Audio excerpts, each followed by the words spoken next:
In the heart of a quaint town, nestled among rolling hills and meandering streams, I grew up in a world far removed from the glitz and glamour of city life. Our small, weathered house, with its creaking wooden floors and windows offering views of sprawling fields, was a universe in itself. It was here, amidst the simplicity and warmth of family love, that my story began. My parents, though not affluent, were rich in kindness and wisdom.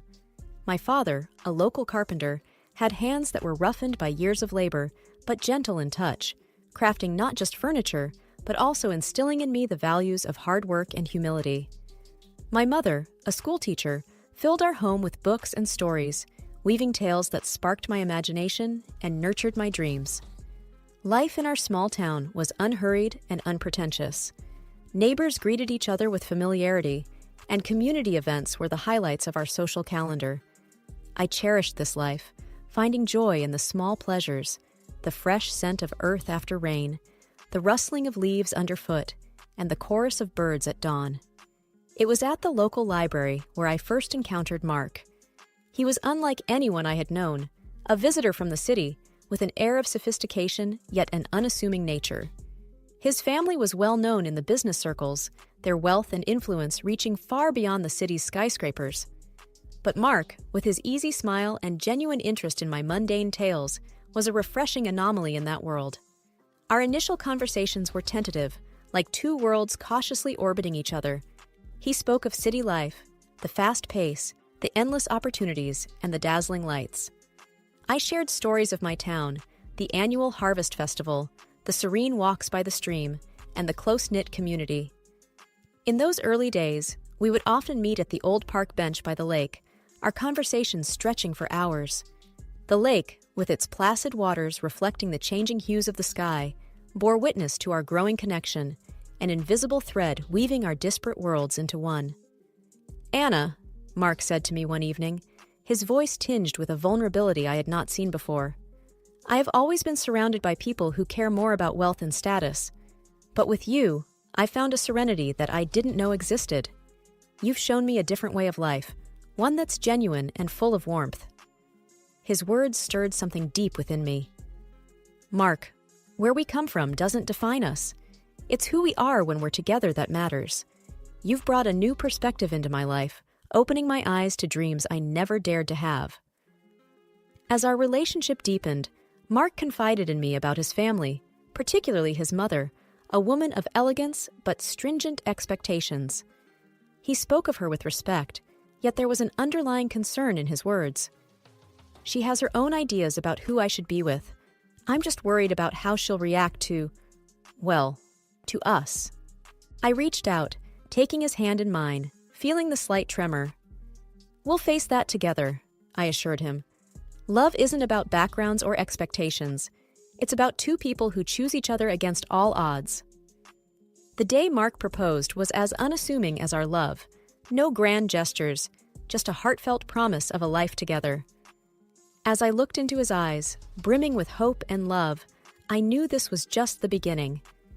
The evening I was set to meet Mark's family, my nerves were on edge. The grandeur of their mansion loomed large as we approached, a stark reminder of the different worlds Mark and I came from. Mark held my hand, giving me a reassuring look. "Just be yourself, Anna. That's all you need to be."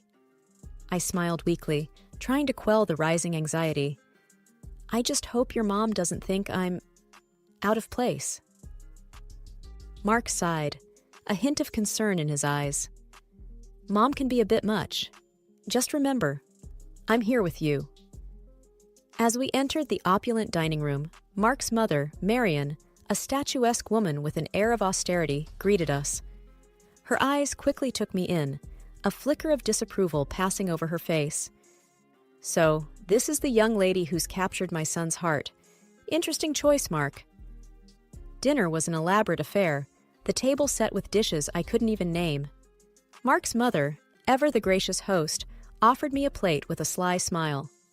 "I suppose these dishes might be a bit too sophisticated for your taste, Anna. We can get something simpler if you'd prefer." I felt a flush of embarrassment, but managed a polite decline. "No, thank you. I'm always eager to try new things."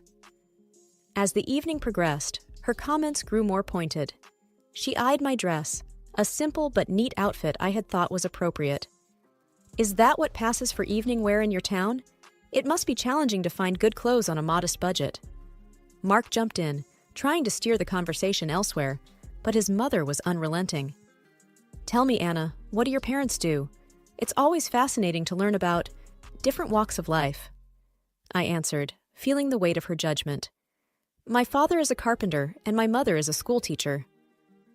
"Oh, how quaint," she replied, her voice dripping with condescendence. "Hard-working people, I'm sure, but I suppose they couldn't offer you much in the way of a financial head start." The meal continued with her taking jabs at my small-town upbringing, my parents' humble occupations, and even my salary, which she had somehow learned about. Each comment was veiled in politeness, but sharp enough to cut. Mark was visibly uncomfortable, his attempts at defending me only seeming to amuse her more. As we left, Mark's father, Daniel, pulled me aside, offering a kind smile. "Anna, you handled yourself well. Don't let her get to you. She'll come around." In the car, Mark apologized profusely. "I'm so sorry, Anna. I didn't think she'd be this harsh." I sighed, a mix of hurt and determination in my voice. "It's okay, Mark. I knew it wouldn't be easy, but I love you, and that's what matters." That night, as I lay in bed, the sting of his mother's words lingered. But beneath the hurt, a resolve was building. This was more than just about fitting in. It was a test of our love and my strength, and I was ready to face it head on. As the wedding day approached, the air was thick with excitement and, unfortunately, growing tension. Marion, who had taken it upon herself to oversee the preparations, seemed to find a peculiar pleasure in belittling my ideas and choices at every turn. One afternoon, while discussing the wedding plans with Mark and his mother, the topic of the wedding dress came up. I had chosen a simple yet elegant gown that I felt reflected my personality. Mark's mother, however, had other ideas. "That dress, Anna? It's so plain. Don't you want to make a statement on your big day? After all, you're marrying into the family," she said, her voice laced with a patronizing tone. Mark squeezed my hand under the table, giving me a supportive look. "Mom, Anna looks beautiful in that dress. It's her choice, and it's perfect." But his mother was relentless. "Oh, Mark, let's be realistic. This is a high-profile event. People expect a certain standard. Anna, dear, you should consider something more fitting of our family's status." I tried to keep my voice steady, though I felt a sting at her words. "I appreciate your concern, but I really love my dress. It's special to me." Her response was a dismissive wave. "Well, it's your day, I suppose. But remember, it's not just about you. It's about how you represent us, too." As the days went by, her comments became more frequent and cutting. Marion criticized the flower arrangements, the menu choices, even the invitations. Each remark was a subtle dig at my background and my inability to meet her lofty standards. Mark and I had many conversations about this, often late into the night. "I can't believe she's being so difficult," Mark would say, frustration evident in his voice. "I wish she could just see how amazing you are, how you make me happy." I would lie there, feeling his arms around me, a mix of love and sorrow in my heart. I knew it wouldn't be easy, marrying into your family, but I didn't expect it to be this hard. The wedding day dawned bright and clear, a stark contrast to the turmoil churning within me.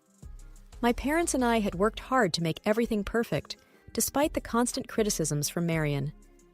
As I dressed in my simple but elegant gown, I hoped the day would pass without incident. The ceremony was beautiful, filled with love and heartfelt vows. Mark's eyes shone with affection and promise as we said our I do's. However, looming over the joyous occasion was the apprehension of the reception to follow, particularly the speeches. As expected, Marion took the microphone, her presence commanding the room's attention. The air was thick with expectation as she began to speak. "Ladies and gentlemen," she started, her voice loud and clear, "today we have gathered to witness the union of my son Mark with Anna, let's say, a person from a different circle." Whispers spread through the guests. I felt a cold shiver run down my spine. She continued, her words sharp and unyielding. While some may commend Mark for his charitable heart in lifting a beggar from the streets, we must be cautious. It's essential to keep our family's reputation and standards high, not let them be diluted by those who are clearly freeloaders, seeking to elevate their status by clinging to a family of higher standing. The room fell into a stunned silence. My parents looked at me, their faces a mix of shock and hurt. Mark's face was a mask of disbelief and anger. The guests, a mix of our friends and Mark's high society acquaintances, looked on uncomfortably, unsure of how to react. My heart sank, and a profound shame washed over me. Her words, so cruel in public, were more than just insults. They were a deliberate attempt to shame and belittle me in front of everyone we cared about. As she concluded her speech with a forced toast to our future, the applause was hesitant and muted. The room was enveloped in an awkward silence, the joy of the occasion marred by her venomous words. Mark stood up, his voice trembling slightly. "I'm sorry, Anna. This isn't what I wanted." His eyes were apologetic, filled with a mix of love and sorrow. I looked around at the shocked faces of our guests, feeling incredibly humiliated. The weight of her words hung heavily in the air, casting a shadow over what was supposed to be the happiest day of our lives. The atmosphere at the reception was still tense following the disparaging speech by Mark's mother, when his grandmother, Mrs. Eleanor, a figure of respect and authority in the family, requested the microphone. Her poised demeanor and serious expression immediately drew the attention of all the guests. "Good evening," she began, her voice clear and firm. "I have something important to say. Anna, you have faced unwarranted criticism today, criticism that no one deserves, especially not on their wedding day." I looked up in surprise, and Mark, beside me, appeared equally astonished. Mrs. Eleanor then turned towards Marian.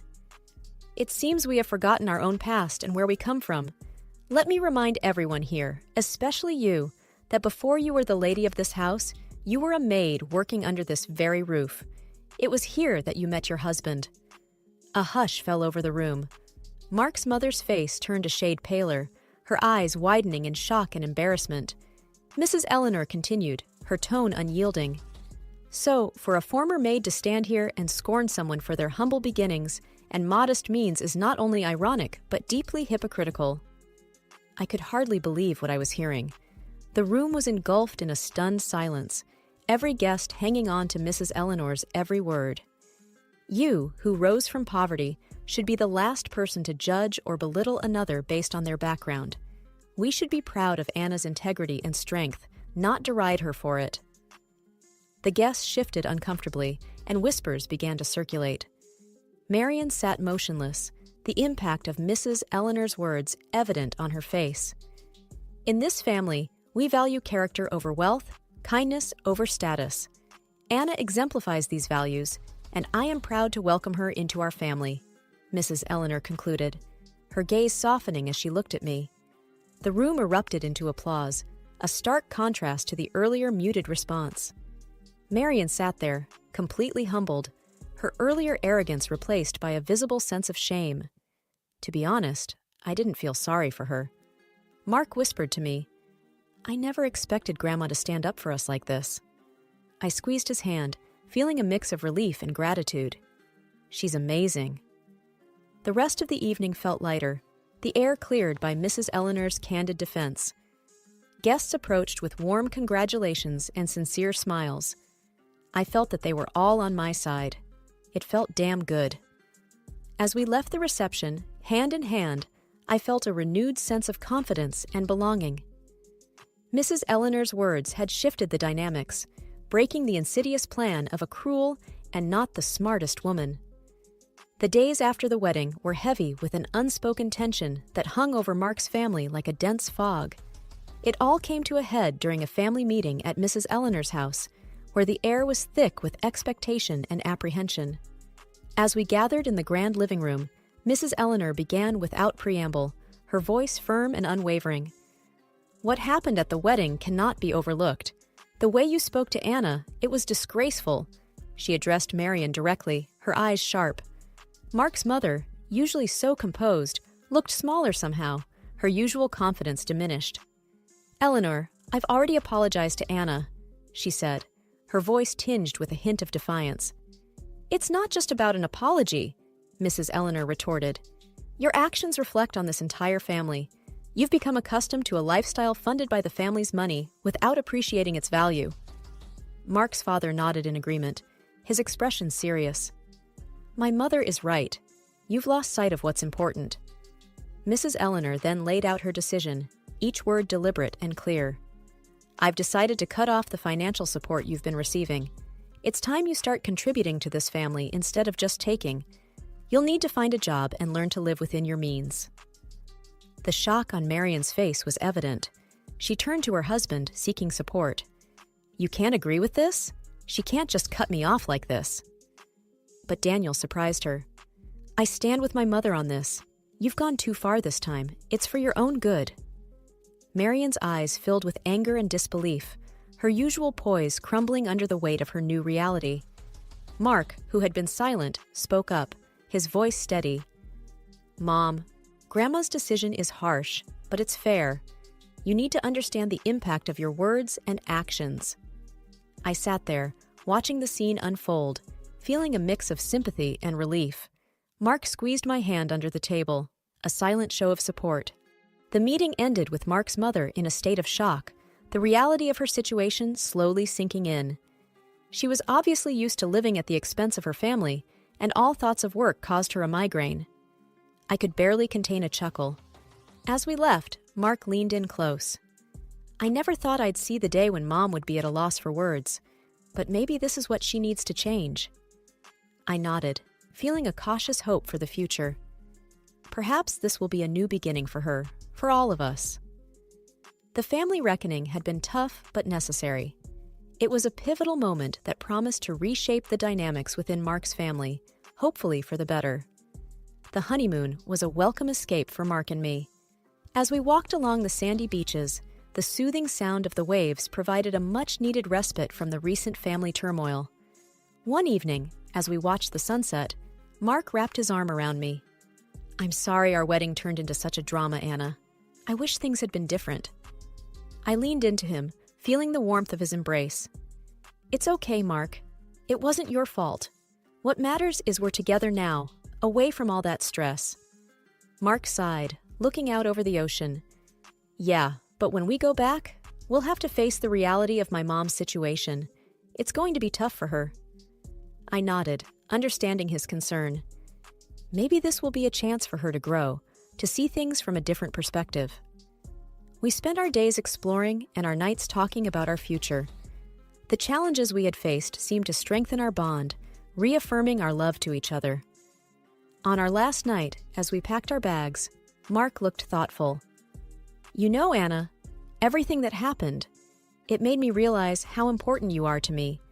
I can't imagine going through life with anyone else." I smiled, touched by his words. "I feel the same, Mark.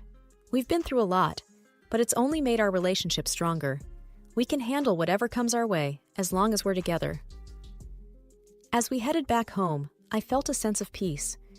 The honeymoon had not only been a break from the chaos, but a time for us to solidify our bond, to prepare ourselves for the new chapter in our lives. We were returning to a changed reality, but we were doing it together, stronger and more united than ever. The future was uncertain, but I was ready to face it with Mark by my side. Coming back from our honeymoon, Mark and I were unsure of what awaited us at his family home. The car ride was quiet, both of us lost in our thoughts about the new family dynamics. As we arrived, the first thing we noticed was the absence of Mark's mother. Inside, we were greeted by his grandmother, Mrs. Eleanor, who wore a knowing smile. "Welcome back, you two. I suppose you're wondering about the changes here," she said, her tone light but with an undercurrent of seriousness. "Yes, where's Mom?" Mark asked, looking around. Mrs. Eleanor took a deep breath, her smile still in place. "Well, after you left, Marion caused quite a scene. Demanded that I restore her financial support. When I refused, she decided to leave. She's now living in a small apartment and, from what I hear, is looking for a job." Mark and I exchanged glances, the news sinking in. It was a drastic change from the luxurious life she was used to. "And there's more," Mrs. Eleanor continued, leaning in as if to share a secret. Your father is considering a divorce. He's had enough of her antics. Seems like she finally pushed him too far. Well, she brought it upon herself." Mark's expression was one of shock mixed with a hint of relief. "I can't believe it. I mean, I knew things would change, but this is more than I expected." I reached out, touching his arm. "It's a lot to take in, but maybe this is for the best. A chance for everyone to start fresh, on a more honest footing." Dinner that night was an oddly serene affair. The absence of Mark's mother felt, but not in the way we had anticipated. The conversation was more open, and for the first time in a long time, it felt like there was a real sense of family. As we drove home later that evening, Mark was pensive. "I always hoped for a change, but I didn't expect it to happen like this. It's going to be a big adjustment for Mom." I nodded. "It's a tough situation, but maybe it's a necessary step for her to grow, and for your dad too, to find some peace." The ride home was reflective, both of us contemplating the new reality we were returning to. The family we left before the honeymoon was not the same one we were coming back to. It was a sobering thought, but in many ways, a hopeful one.